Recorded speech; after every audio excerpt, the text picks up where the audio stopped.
This evening I'm up at the nuke yard giving some feed. These are the nukes I created yesterday at the buckwheat apiary, so it's quite a lot of work. I think I did 15 in total yesterday, so that was good. And as you know, we've got some buckwheat honey, which is great. But I'm giving them their first feed now, and they've had a queen in. So they've got a queen in its cage in the colony. I can show you if I'm careful. As you put the queen this in, yeah, there's the queen there in the cage, okay, and the bees are giving her quite a lot of attention, which is good. And there's always the possibility that one or two queens got into the nukes, and that's one of the downsides of making nukes without using a queen excluder on a screen bottom board, because you can then shake all your bees through, knowing if you can't find the queen, she won't turn up in the nuke. She'll always be above the excluder somewhere. But it's a lot more work, so I work on the fact that I might lose maybe one or two per 10 or 20. It's just kind of one of those things, you know. And I'm prepared to take a hit on a couple of queens if that's the case. But the majority of times, when you come to undo the plastic tabs on the cages of the queens, because obviously they're cages with a candy plug, you often will see, because what I do is at the same time I check for queen cells, and if I don't find queen cells, I'm extremely suspicious, then I usually find eggs. So that's kind of what I check for.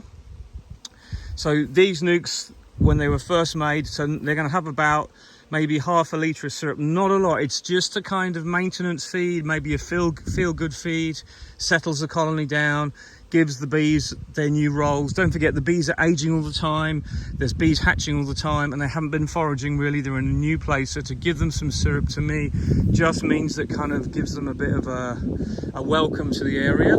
Maybe you could think of it as like that. Now over here we've got nukes that were made 3 days ago. So they had the cages put in the day after. I've just been through them, checked for queen cells, and now they're all having a feed. And they didn't have a feeder on before because a lot of my feeders were up at the workshop I used to use, so I had to go and grab a load. I had a load before, but I've used them all up, as you do. So what I tend to do is I feed directly on top of the colony. I don't put a board on or a piece of card, because I feel it makes no difference, and especially in the autumn this is a bonus, because when you do this, you've got your round top feeder here. When you do that, I just put it on lightly and the bees move out of the way because it's quite crumpled, okay? So that is right over the hole there, so the bees can come directly up from the frame. They'll move out of the way before I put syrup in it.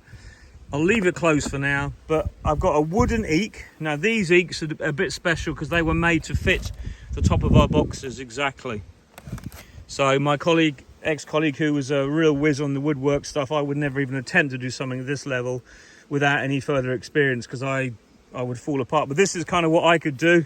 This is a simpler eek, and to be honest, it's actually working out better because I've had the other eeks stored, and a lot of them are actually splitting a bit because they've been stored in the dry, but they're just not as strong as you might think they are. But so these ones are obviously the difference is the roofs we got here, these just sit on here. So after you put your feeder on, you put the roof on, and if you don't put a big rubber band around like I do, or a block or something, they're gone in the wind. These ones next door, the roof actually fits into the groove and seals down in most cases. There's a few that don't fit perfectly, but overall they're really good. I think you really need to have an eek, because if you put them just on top of the bees, it doesn't really work that well, and then you get more chances of robbing. What I like is every colony to have its own unique feeder, and every colony to have its own eek with a band around it, so it's one complete system, so you can still move all of your nukes around whilst the feeders are on, and that's what I like to do. You haven't got to spend ages, because often you'll leave the feeder on until, you know, really quite late in the year, and in some cases we haven't taken them off over the winter. But that's more because we've just been lazy and not got off our backsides and done it, and it doesn't look very professional either. So I'm still missing one at the end. So it's really nice if you can just leave them on till as late as you need, and then take them off all at once, because then you're kind of like, yeah, okay, we're done. That's the last one we needed. I think I've got a couple more on the ends of the other ones there that still need to feed. I've got some extra ones, so I'll go and do those as well. But my point of sharing this video was just to say that feeding is very tricky to get these right.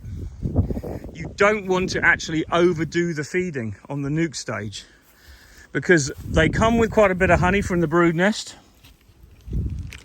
That's just 24 hours. That is scary shit, because this just fell over in the wind. I put it up to be emptied out. I'll take it back to the truck. But you don't want to flood the nukes with too much nectar, because it's always a temptation to feed them really well and get them built up. Yes, I totally agree.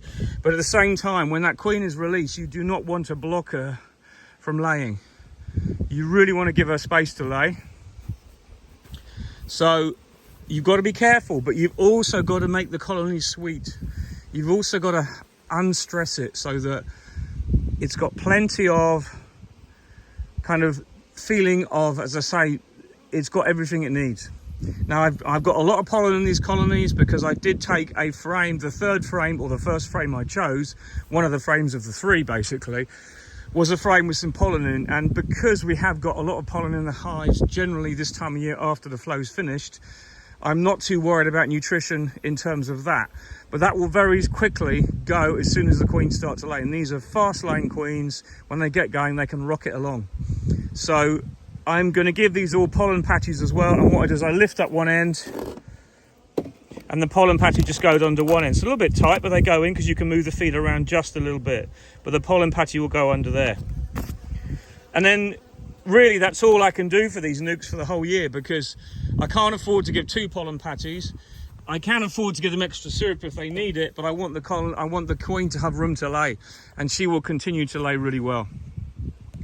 So when I finish these nukes, I've got about another 50 to make up, and that will just about get around all my apiaries. I might have a few queens spare at the end of it, and if I do, I'll use them for requeening.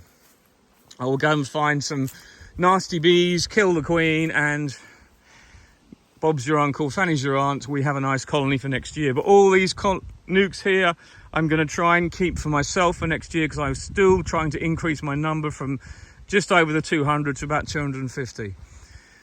Because I just have to do it, and I'll have the capacity pretty shortly, I hope, to be able to manage them a lot better. But maybe not, but you've got to push yourself, you've got to keep going. So that is kind of how I think about feeding. It's a brilliant tool. It sweetens the colony. It helps acceptance. And as I said, if you've got mostly nurse bees when you made up your nukes, I know there's bees in there getting older every day, as I said before, but a lot of the bees, a lot of the brood we brought up is hatching, and there will be a flash release of brood that we selected from the colony, as well as not many adult bees, because we let the colonies settle at the side of the hive and let the other bees flew out back to the hive while we were making up the nukes. When I first started making nukes, I used to actually shake it all in and quickly try and shut the top down so I didn't lose the bees, and I wondered why I didn't get very good results, and they were always aggressive and nasty. But maybe there's other reasons for that. So all kind of good, just getting on with it. The nuke yard is nearly full. I've got one more rack to replace tomorrow, and that will be there. So whatever I make tomorrow will fill that, and then I'm going to be going to another yard and filling that up. So it's looking good. I don't really want to load too many more here, because this is kind of at capacity. You've got, obviously, I'm not thinking there's going to be a lot of pollen here, but I'll probably leave the nukes here till October, till the ivy flow starts, because up there is a big valley, and see, my house is just at the other side of this valley, so it's only literally, as the crow flies, 1.5 kilometers, but there's a huge amount of forage kind of more down that way that will do the biz if we have some ivy. But we need rain. We have had no accumulative rain since March. Everything we've had is just rained and dried off again, not really done anything. But there you go. Nukes and feeding, a little bit of an overview of what I do. It's not necessarily the right thing, but it kind of works for me. And I have to say also, before I sign off, that this year buying mated queens was probably the best thing I could have done, because getting queens mated in a dearth is really tricky, because they're competing also against wasps, against Asian hornets, against lack of food. And things are really hard. So having queens that are already mated that are just going to start laying seems to be a bonus. And the other thing I've noticed straight away is the nukes I've made are maintaining their bee numbers. They're not disappearing off quickly. They're not kind of going more to one colony next door that's a better colony. That's what tends to happen when you put a lot of nukes in one area. You get unevenness in colonies. But when you use mated queens, it seems to help the bees really quickly accept what they've got and get on and do the business. So I'll let you know how these get on. These will be released overnight tonight, those ones tomorrow, and these ones I'll come and release tomorrow. Well, actually probably the day after. Give these 2 days here, then check for queen cells, because I like to give it enough time so at least I can find some queen cells, because it helps me in my determination whether there's anything in there that shouldn't be, in other words, if there's a queen in the box. But you can tell pretty quickly. But the other signs are random backfilling as well as a few queen cells. The thing is, they don't always make many queen cells. They might just make 1 or 2 because they may not have many larvae that are right age. So you've got to kind of be careful. But backfilling in the center of the brood nest as you feed is one way of telling you they are hopelessly queenless, or they are queenless and they've only made 1 or 2 cells. So you need to look, but once you've looked, you're pretty sure that you can release that queen safely. Okay, bye for now.